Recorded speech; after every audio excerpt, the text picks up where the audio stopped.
জেলার খবরের দিকে নজর রাখবো। পাঁশকুড়া হাসপাতালে জাতীয় মহিলা কমিশনের প্রতিনিধি দল।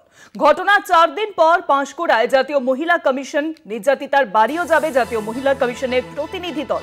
পুলিশ সুপারের সঙ্গে বৈঠকও করবেন। পাঁশকুড়া সুপার স্পেশালিটি হাসপাতালে খবরের শিরোনামে উঠে আসে সেখানে একাধিক মহিলাকে কাজের নাম করে ধর্ষণ করার অভিযোগ ওঠে এবং এই অভিযোগে এবার জাতীয় মহিলা কমিশনের প্রতিনিধি দল সেখানে পৌঁছলো।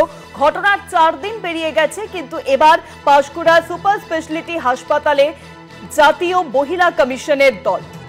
এই বিষয়ে আরো জানবো। এখন সরাসরি রয়েছেন প্রতিনিধি সৌমজিৎ চট্টোপাধ্যায়। সৌমজিৎ, জাতীয় মহিলা কমিশনের প্রতিনিধি দল ইতিমধ্যেই পাঁশকুড়া সুপার স্পেশালিটি মেডিকেল হসপিটালে পৌঁছেছে, পাশাপাশি নির্যাতিতার বাড়িতেও কিন্তু যাবে জাতীয় মহিলা কমিশনের প্রতিনিধি দল। কিন্তু যে বিষয়টি হচ্ছে, ঘটনার 4 দিন পেরিয়ে গেছে, 4 দিন পেরোনোর পর কিন্তু জাতীয় মহিলা কমিশনের প্রতিনিধি দল সেখানে পৌঁছলো।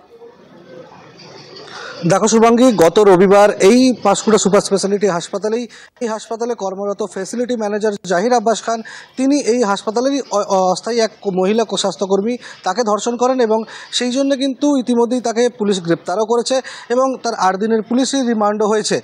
গতকালকেই রাজ্যের মহিলা কমিশনের এক টিম 3 সদস্যের তারা এই পাঁশকুড়া সুপার স্পেশালিটি হাসপাতালে তারা এসে পৌঁছেছিল। তারা নির্যাতিতার সাথে কথা বলেছিল এবং আলাদা করে কিন্তু হাসপাতালের সুপারের সঙ্গে কথা বলেছিল।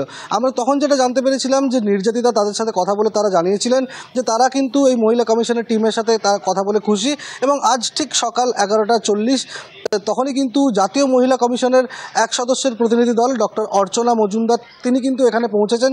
ইতিমধ্যেই যেটা জানতে পারছি যে ইতিমধ্যেই তিনি ভেতরে অস্থায়ী কর্মী যারা রয়েছেন তাদের সাথে কথা বলছেন, পাশাপাশি হাসপাতালের সুপার তার সাথেও কিন্তু কথা বলছেন। কারণ এই ঘটনায় বারবার আমরা দেখেছি যে হাসপাতালের সুপার তিনি কিন্তু বারবার দাবি করছিলেন যে এই পুরো ঘটনা এই জাহির আব্বাস খান তার প্রভাব প্রতিপত্তি বা তিনি কি করে বেড়াতেন তিনি কিন্তু কিছুই জানতেন না, এই কথাই কিন্তু হাসপাতালের সুপার তিনি বারবার দাবি করছিলেন।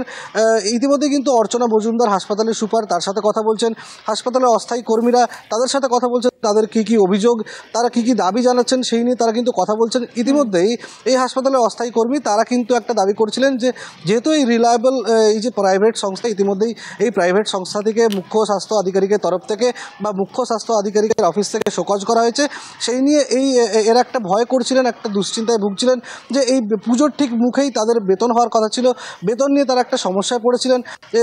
যদিও সুপার জানিয়েছিলেন যে এটা কোনো সমস্যাই নয়, সেই সমস্ত কথাবার্তা তারা কিন্তু অর্চনা মজুমদারের সাথে বলছেন এবং তাদের সাথে কিভাবে এই অভিযুক্ত জাহির আব্বাস খান কীভাবে শারীরিক মানসিক নির্যাতন করত সেই সমস্ত কথাই কিন্তু তারা জাতীয় মহিলা কমিশনার তাকে কিন্তু জানাচ্ছেন এবং এরপরেই কিন্তু এখান থেকে অর্চনা মজুমদার যে শেষ বাংলো রয়েছে সেখানে তারা যাবেন এবং তারপরে জেলা পুলিশ সুপারের সঙ্গে একটি বৈঠক হওয়ার কথা রয়েছে।